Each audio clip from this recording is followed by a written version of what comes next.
there was Buddhist cult. Om Shirito, the Buddhist cult. And they tried to kill thousands of people in the Tokyo subway by the nerve gas. But unfortunately, they weren't very successful. They were only able to kill 12 people, but more than 5,700 innocent human beings, they were injured and wounded because of this nerve gas. They were Buddhists. In UK, for about 100 years, the IRA, Irish Republican Army, they are conducting attacks against UK. They are Catholics, but they are never called as Catholic terrorists, they are called as IRA. And we know they have conducted several terrorist attacks. Only in 1972, 3 bomb blasts were done. In the first one, 7 people were killed. In the second one, 11 were killed. And third one, 9 were killed. In 1974, they did 2 bomb blasts. In the Guildford pub, they killed 5 innocent people and injured 44 people. In the Birmingham pub, 21 innocent people were killed by the bomb blast and 182 were injured. Time doesn't permit me to speak about all the activities they did. I'm just mentioning a few, just at random. In 1996, they did a bomb blast in London where 2 people were killed and more than 100 were injured. Further, in 1996, a bomb blast was done in the shopping area of Manchester where 206 people were injured. In 1998, Bambridge bomb blast, where 500 pounds of bomb was loaded in a car, in which 35 innocent people were injured.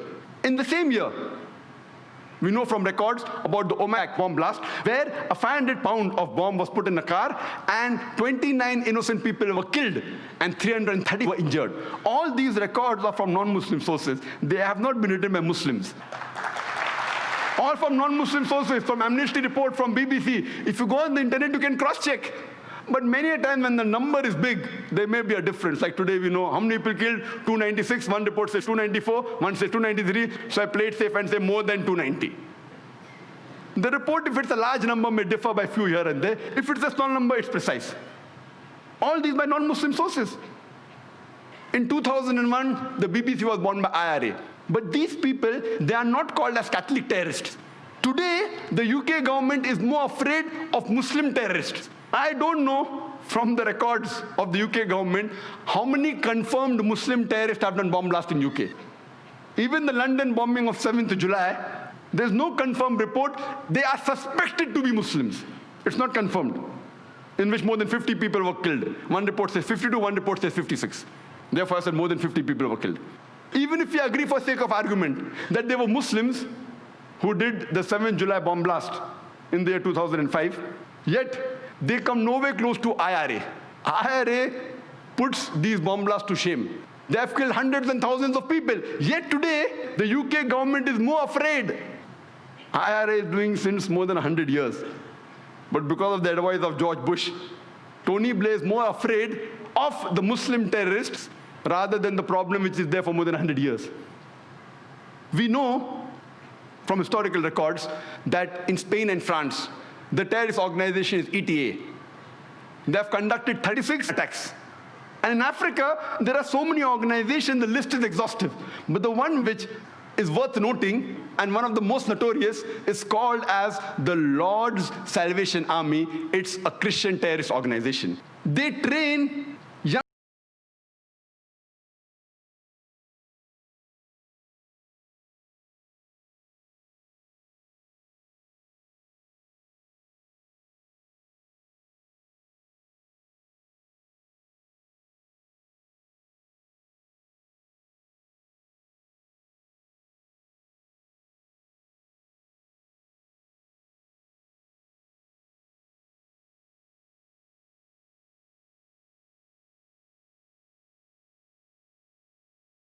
God, the eliminating models of God. You learn Sanskrit, go back to your scripture, go back to your Vedas and realize that God is one. Division in Islam is prohibited. We understand the concept of God in Hinduism. Quran is the most positive book. Every day, more than 3,000 fetuses are being aborted in India after they identified that they're females. According to the statistics of 1996, US Department of Justice, 2,713 women are being raped every day. Every 32 seconds, one woman is being raped. Have been raped in US until the time I'm here. Islam has the solutions to the problems of the West.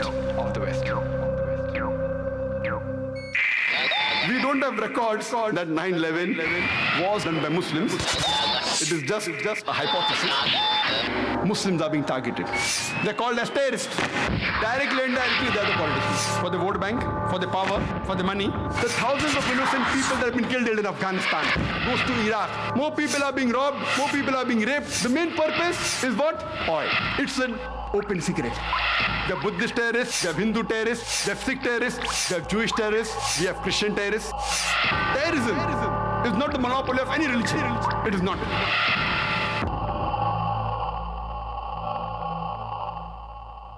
Every violence by the terrorists has only resulted in more violence by the state. How do you define terrorism? Tada did not define terrorism. Pota did not define terrorism. Only terrorist acts were defined. I remember I went to Gujarat after the riots. Large number of young children have seen their mothers and sisters being raped and burnt. Nobody guided them. Nobody gave them education. Who gave them justice? Could the system give justice or not? I do not justify taking arms, but a government has a responsibility. When victims refuse to be victims, they are called terrorists. Terrorism is a use of violent action to get and fulfill a political aim or to force a government to act. Today, we have in the international media, there is a very common statement which is repeatedly bombarded, especially in the Western media. And that statement is, all Muslims are not terrorists, but all terrorists are Muslims. And this statement was even imported to India, especially after the 11th of July, the serial train bomb blast that took place in Bombay, especially to Bombay. And we find that even in India, especially in Bombay, people kept on repeating the statement that all Muslims are not terrorists, but all terrorists are Muslims. Let us analyze today what do the historical records tell us, and what does the data on terrorist attack that is available in world history, what do they tell us? When we look at the records, in 19th century, we can hardly find any terrorist attacks have been done by Muslims. Time does not permit me to speak about the details of the attacks taking place in the 19th century. I'll just mention a couple of them. We know that in 1881, Tsar Alexander II of Russia, he was assassinated. He was traveling in a bulletproof carriage in St. Petersburg Street. There was a bomb that kills innocent 21 bystanders. He comes out of the bulletproof carriage, another bomb comes, and he's killed. He was not killed by a Muslim, he was killed by ignorance. He was a Pole from Burbusk. He was a non-Muslim, he was an anarchist. We know in 1886, there was a bomb blast that took place in the Haymarket in Chicago during the labor rally. And 12 innocent people were killed. One amongst them was a policeman by the name of Dejan. Later on, 7 policemen were injured and they died in the hospital. The people responsible for this act, they were not Muslims, they were 8 anarchists, all of them non-Muslims. When we analyze the record of the terrorist attacks that have taken place in the 20th century, we know from the historical records that on the 6th of September, 1901, the then president of USA, William McKinley, he was assassinated by an anarchist by the name of Leon. He was shot twice by Leon. He was a non-Muslim.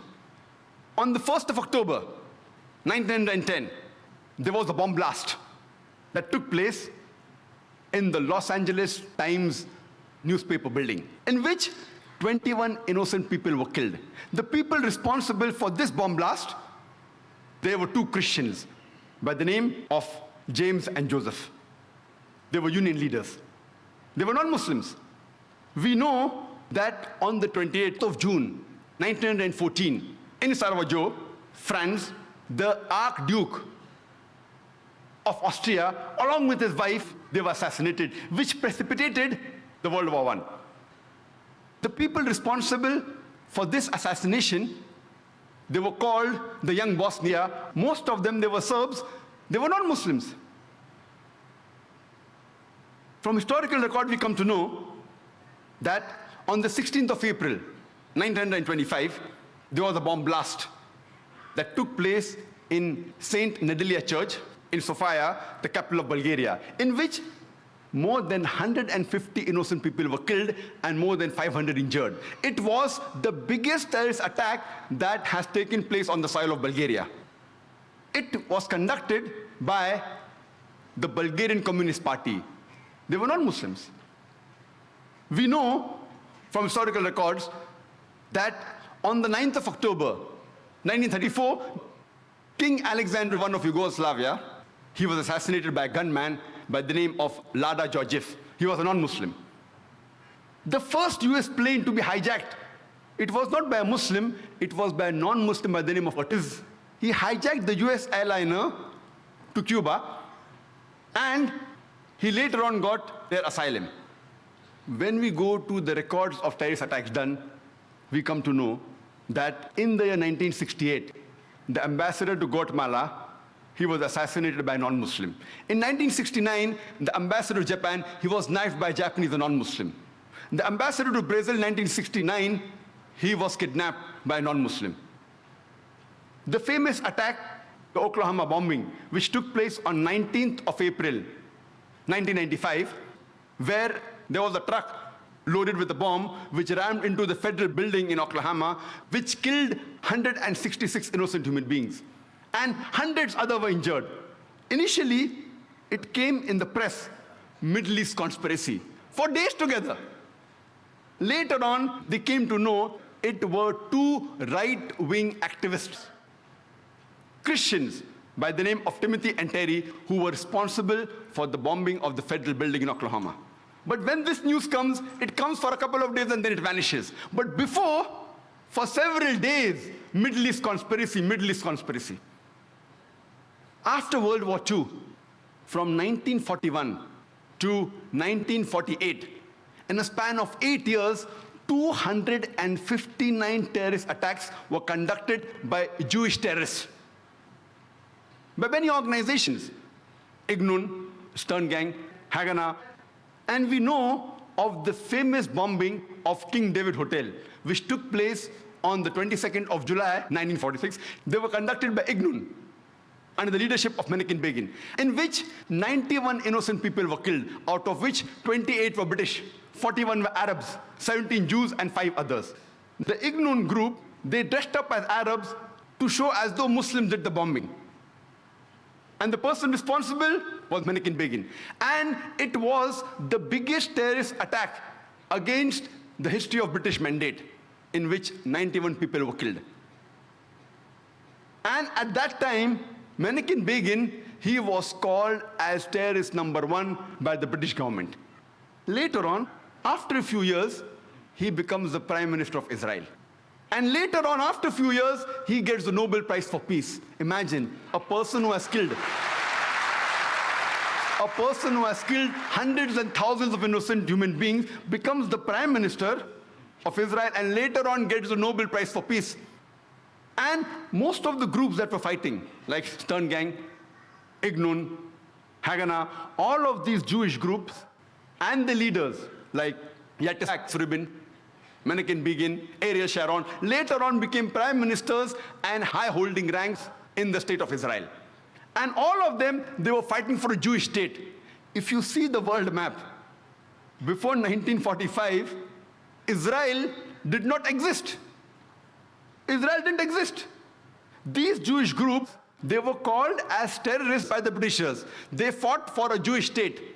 Later on, with power, they grabbed the land and they kicked the Palestinians out. And now these same people are calling the same Palestinians who are fighting for a more just cause, for getting the land back. And they are labeled today as terrorists by the Israelis. Imagine, Hitler incinerated 6 million Jews. He kicks the Jewish community out. Why should they come to Palestine? The Palestinians, they welcome the cousins with open hands. If they should take a land, they should go back to Germany. They should go back to Europe. Imagine the Palestinian, they welcome the cousins. Imagine, suppose a visitor comes to your house. Being a stranger, you welcome him in your house. After a few days, he kicks you out of the house. And when you cry at the doorstep, I want my house back, people call you a terrorist. This is exactly what has happened today. The Palestinians, they are called as terrorists for what? They only want their land back. And so-called people, most of these powerful first world countries, they are agreeing with this unjust cause. We know that in Germany, from historical records, from 1968 to 1992, the Bader-Meinhof gang, they killed several innocent human beings. In Italy, we come to know from records about the Red Brigades, which has killed several innocent human beings. They were also responsible for kidnapping the Prime Minister of Italy, Aldo Moro. And after 55 days, they killed him. Further, when we come, a similar gang, a similar terrorist outfit, we know, was also in Japan. The Japanese Red Army. They was with this cult, Om Shirito, they were with this cult, and they tried to kill thousands of people in the Tokyo subway by the nerve gas. But unfortunately, they weren't very successful. They were only able to kill 12 people, but more than 5,700 innocent human beings, they were injured and wounded because of this nerve gas. They were Buddhists. Terrorism is not the monopoly of any religion. It is not. Terrorism is not the monopoly of any religion. It is not. In UK, for about 100 years, the IRA, Irish Republican Army, they are conducting attacks against UK. They are Catholics, but they are never called as Catholic terrorists, they are called as IRA. And we know they have conducted several terrorist attacks. Only in 1972, 3 bomb blasts were done. In the first one, 7 people were killed. In the second one, 11 were killed. And third one, 9 were killed. In 1974, they did 2 bomb blasts. In the Guildford pub, they killed 5 innocent people and injured 44 people. In the Birmingham pub, 21 innocent people were killed by the bomb blast and 182 were injured. Time doesn't permit me to speak about all the activities they did. I'm just mentioning a few, just at random. In 1996, they did a bomb blast in London where 2 people were killed and more than 100 were injured. Further, in 1996, a bomb blast was done in the shopping area of Manchester where 206 people were injured. In 1998, Bambrick's bomb blast, where 500 pounds of bomb was loaded in a car, in which 35 innocent people were injured. In the same year, we know from records about the Omagh bomb blast, where a 500-pound of bomb was put in a car and 29 innocent people were killed and 330 were injured. All these records are from non-Muslim sources. They have not been written by Muslims. All from non-Muslim sources, from Amnesty report, from BBC. If you go on the internet, you can cross-check. But many a time when the number is big, there may be a difference. Like today, we know how many people killed, 296, one report says 294, one says 293, so I play it safe and say more than 290. The report, if it's a large number, may differ by few here and there. If it's a small number, it's precise. All these by non-Muslim sources. In 2001, the BBC was bought by IRA. But these people, they are not called as Catholic terrorists. Today, the UK government is more afraid of Muslim terrorists. I don't know from the records of the UK government how many confirmed Muslim terrorists have done bomb blasts in UK. Even the London bombing of 7th July, there's no confirmed report. They are suspected to be Muslims. It's not confirmed, in which more than 50 people were killed. One report says 52, one report says 56. Therefore, I said more than 50 people were killed. Even if we agree for sake of argument that they were Muslims who did the 7th July bomb blast in the year 2005, yet they come nowhere close to IRA. IRA puts these bomb blasts to shame. They have killed hundreds and thousands of people. Yet today, the UK government is more afraid. IRA is doing since more than 100 years. But because of the advice of George Bush, Tony Blair is more afraid of the Muslim terrorists rather than the problem which is there for more than 100 years. We know from historical records that in Spain and France, the terrorist organization is ETA. They have conducted 36 attacks. And in Africa, there are so many organizations, the list is exhaustive. But the one which is worth noting, and one of the most notorious, is called as the Lord's Salvation Army. It's a Christian terrorist organization. They train young children to commit terrorist attacks. When we come to Sri Lanka, we know of the LTTE, Tamil Tigers. They are supposed to be one of the most notorious, most violent of all the terrorist organizations in the world. They are the people who are experts in suicide bombing, and they even take help of children. They train them and they let them take part in suicide bombing. Normally people are known that the Palestinian do suicide bombing, Iraq is the suicide bombing. If you historical record, the people who have popularized suicide bombing are the LTTE, Tamil Tigers. Who are they? They are Hindus. But the Indian report doesn't say Hindu terrorists, they say LTTE. When we come to India, many a times, most of the terrorist attacks that we hear of, majority of them, they talk about Kashmiri militants. Whether the attacks are right or wrong, we can discuss some other time. But how many times do we hear? And what Justice Hosbir Suresh said, he named many of the terrorist attacks taking place in India. I wonder how many of the people in the audience have heard of them in the newspapers. How many?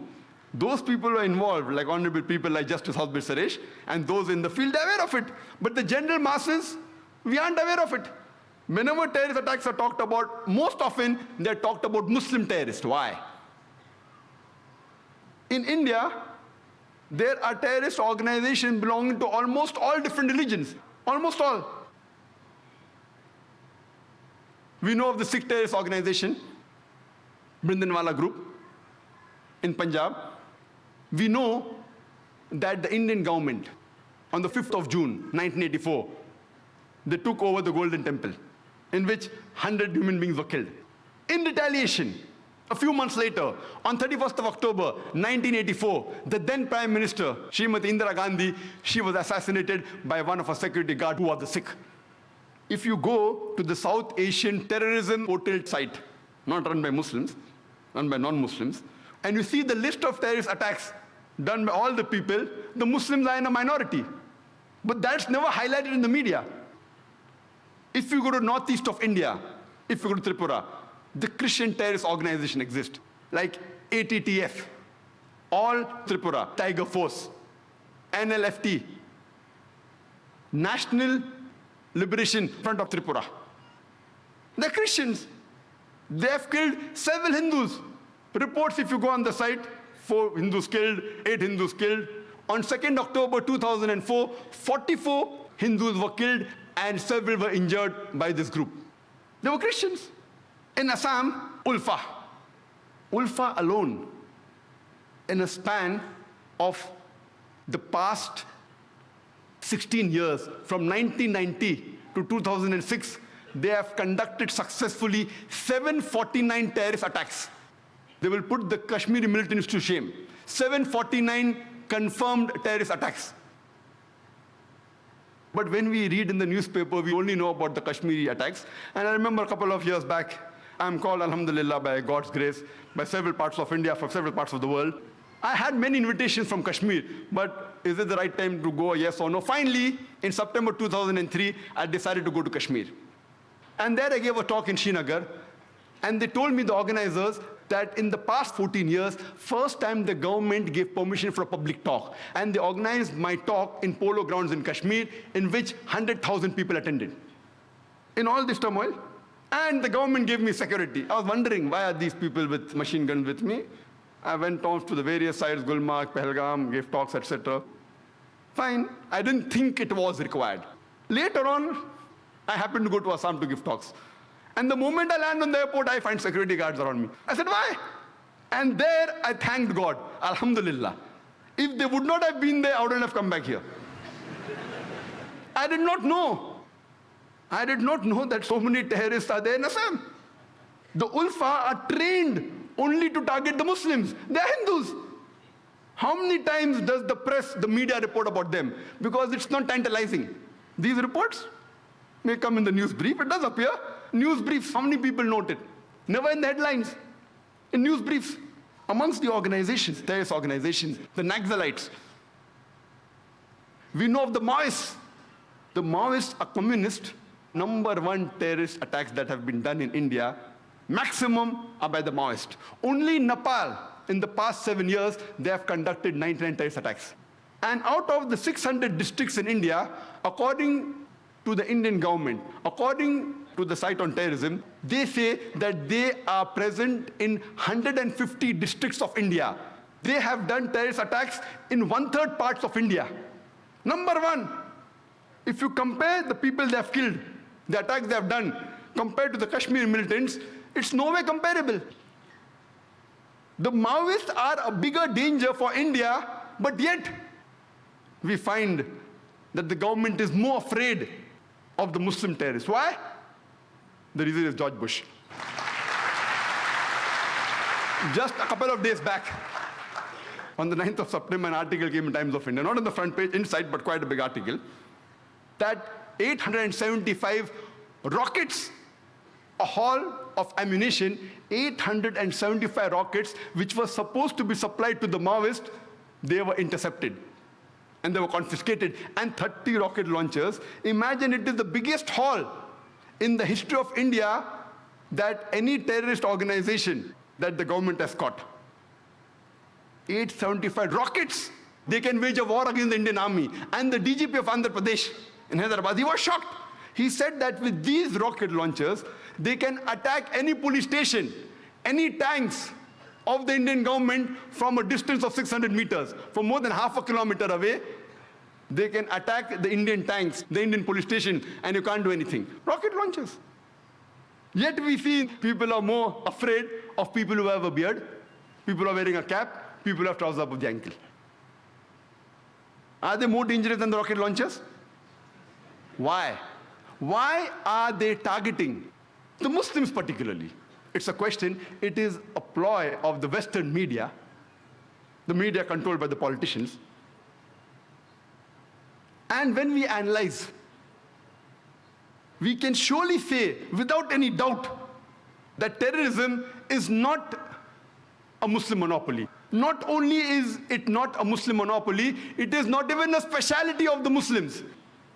It is not even encouraged by Islam. It is prohibited in Islam. I, being a student of comparative religion, I cannot say that all the religions say that you should not kill innocent human beings. But I can surely say that most of the religions, the majority of the religions, if you read the scriptures, they say that you should not kill innocent human beings. And the leader of all these religions is Islam. Islam says, it's mentioned in the Quran, in Surah Ma'idah, chapter number 5, verse number 32. The ayat, the verse which was recited by the Qari, it says that if anyone, whether Muslim or non-Muslim, kills any other human being, whether Muslim or non-Muslim, it is as though he has killed the whole of humanity. I know of many religious scriptures which say that you should not kill innocent human beings. But Quran does not only say that, it says that if anyone kills any other human being, unless it be for murder or for creating corruption or for spreading mischief in the land, it is as though he has killed the whole of humanity. Quran goes a step further and says that if you kill any innocent human being, it is as though you have killed the whole of humanity. I don't know of any religious scripture which says that if you kill any innocent human being, it is as though you have killed the whole of humanity. And further, Quran goes on to say that if you save any single life, any single human being, it is as though you have saved the whole of humankind. Terrorism is not the monopoly of any religion. It is not. Terrorism is not the monopoly of any religion. It is not. Islam is derived from the Arabic word salam or salam, which means peace. It comes from the Arabic word silm, which means to submit your will to Almighty God. Islam, in short, means peace acquired by submitting your will to Almighty God. Islam condemns all forms of terrorism, all forms of acts which kill innocent human beings, irrespective whether it's 9/11, where the Twin Tower was attacked, or the 7th of July, where more than 50 innocent people were killed in London bomb blast. The New York Towers, more than 3,000 people were killed. In the London bomb blast, more than 50 were killed. Or whether it be the serial bomb blast in '93 of Bombay, where more than 250 people were killed, or the bomb blast that took place recently on the 11th of July, 2006, where more than 200 people were killed, are to be condemned. It is prohibited. You cannot justify killing of any innocent human being. Many Muslims, many a times, to appease the government, they put a full stop there. I never put a full stop here. I continue and say, we also have to condemn the thousands of Afghanis that have been killed in Afghanistan, the thousands of innocent people that have been killed in Iraq, the thousands of people that are killed in Gujarat, the thousands of people killed in Palestine, thousands of people killed in Lebanon. We can't put a full stop. Who are you afraid of? All sorts of terrorism in which innocent human beings are killed have to be condemned, whether done by Muslims or non-Muslims. We don't have records that 9/11 or 7 July or the recent serial bomb blast in the train confirmed record done by Muslims. It is just a hypothesis. But irrespective, after we come to know the truth, whether it's done by Muslim or non-Muslim, it is to be condemned. It is prohibited.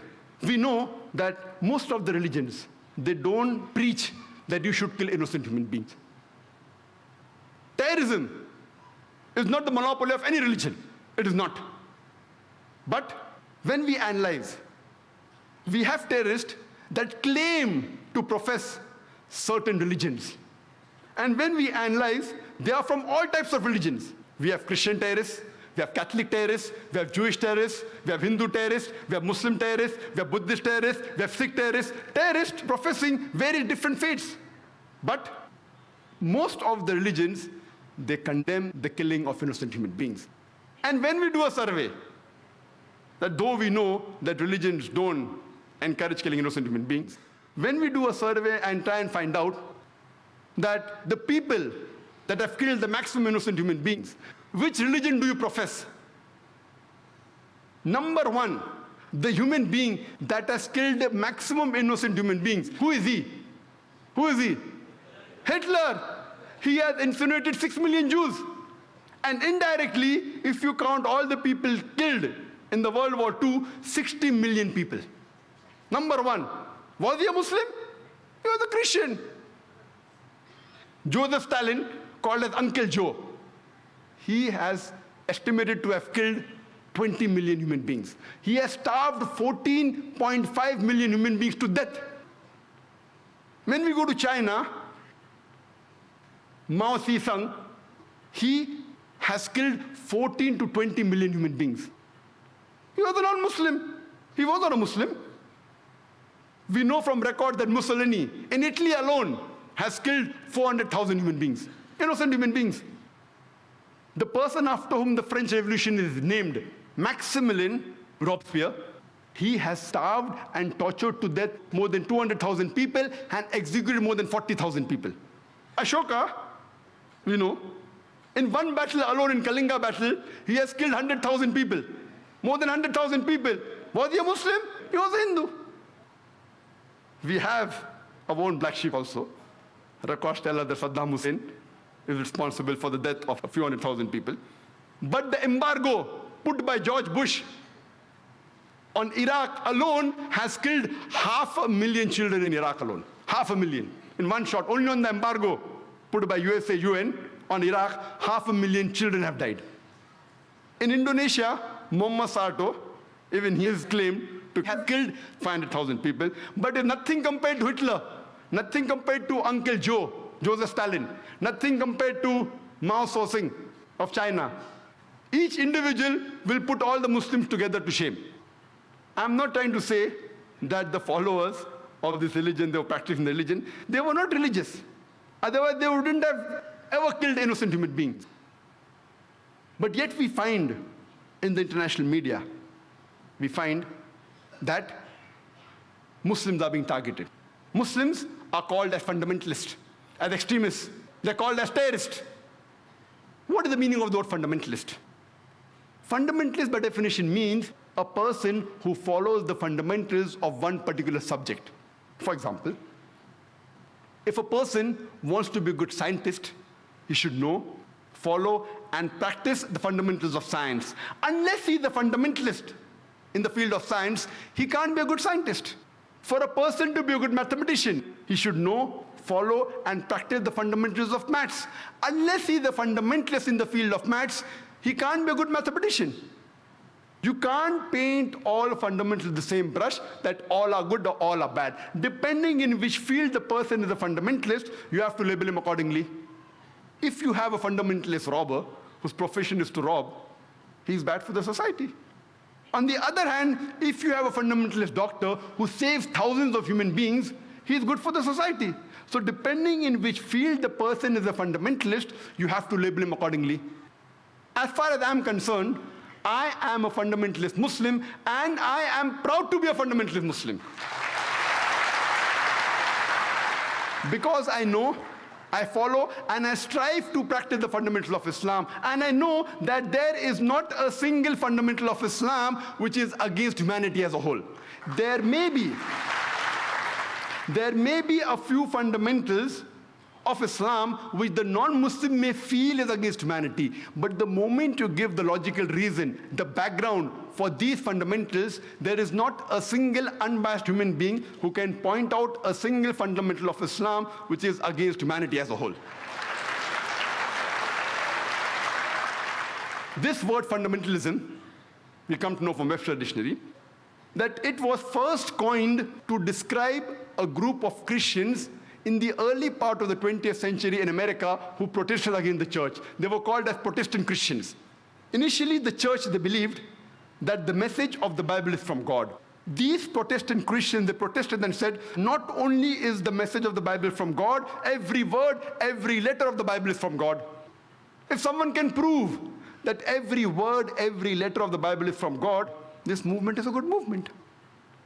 On the other hand, if someone can prove that every word of the Bible is not from Almighty God, then this movement is not a good movement. When we refer to the Oxford Dictionary for the definition of the word fundamentalist, it says that fundamentalist is a person who strictly adheres to the ancient teachings and doctrines of any religion. But when we refer to the revised new edition, there's a slight change. The new edition says that fundamentalist is a person who strictly adheres to the ancient teachings and doctrines of any religion, especially Islam.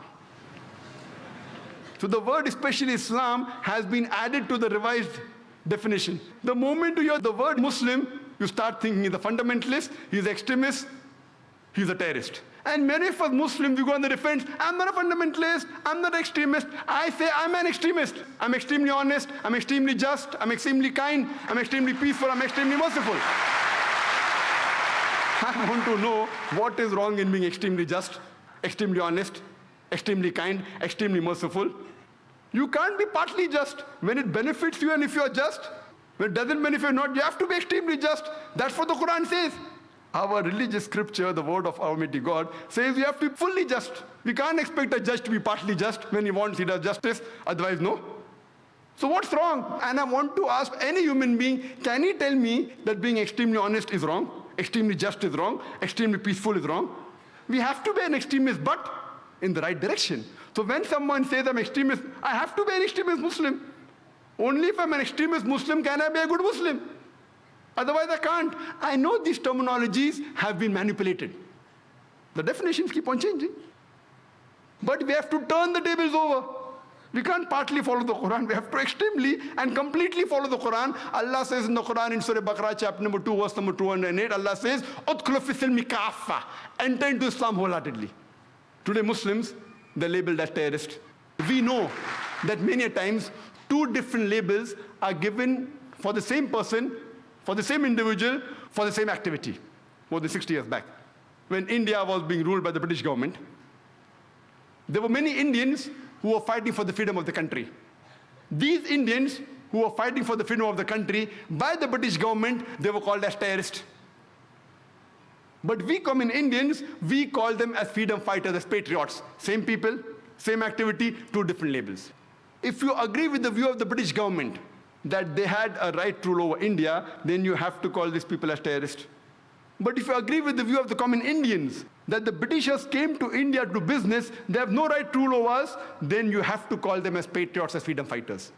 These same very Britishers, they call Bhagat Singh, Chandrasekhar Azad, Subhash Chandra Bose as terrorists. Do we agree? Not at all.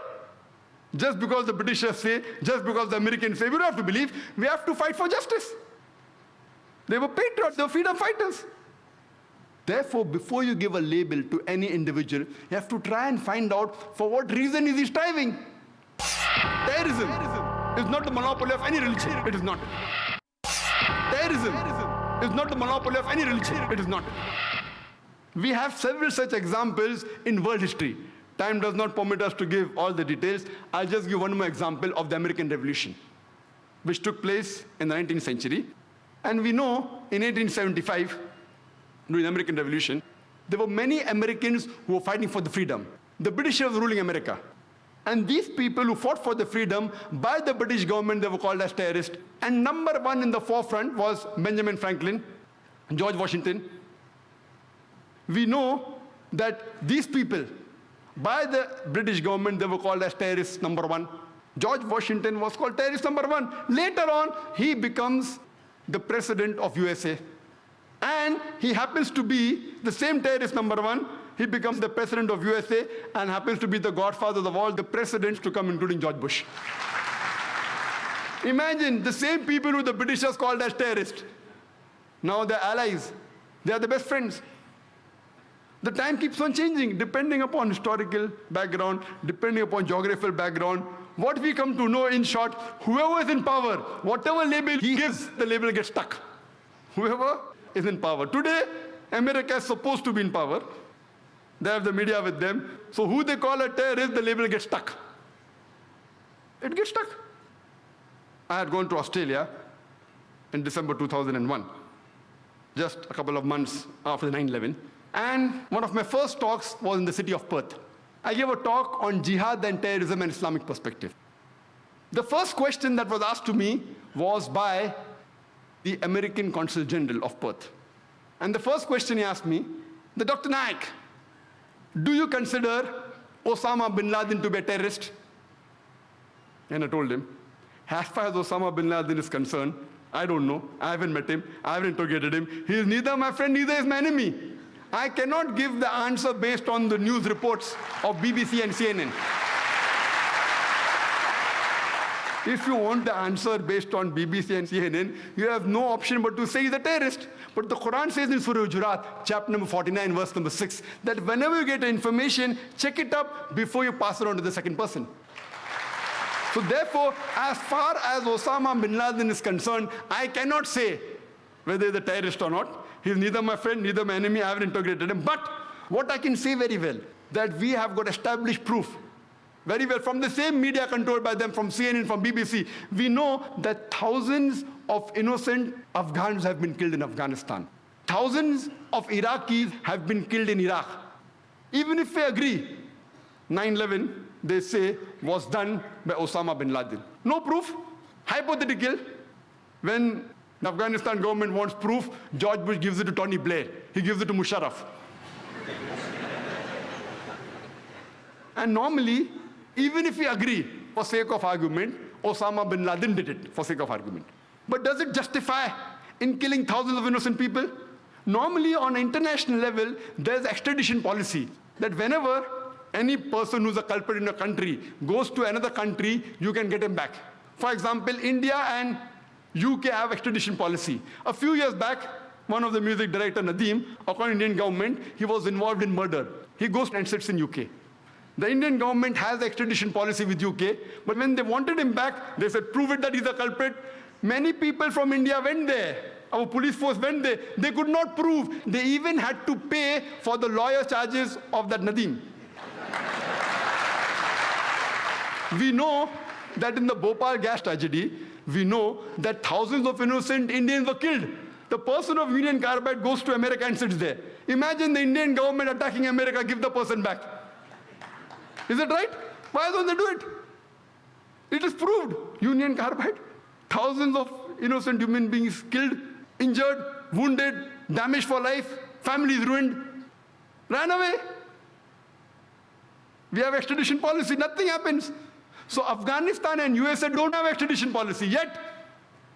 Even if you agree, for sake of argument, Osama bin Laden did it, it does not justify killing of innocent human beings. More than 3,000 to 5,000 Afghans were killed.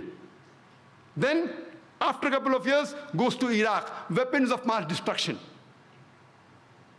And they go there, after the attack, they don't find anything. Yet, they're controlling Iraq. What is the cause? What is the reason? And people in Iraq are more troubled. They were troubled with Saddam Hussein. He was not a good Muslim. He was not a practicing Muslim. I'm not in favor of Saddam Hussein. But the trouble they're facing after America has come to Iraq is multiple times more. more people are being robbed, more people are being raped. The main purpose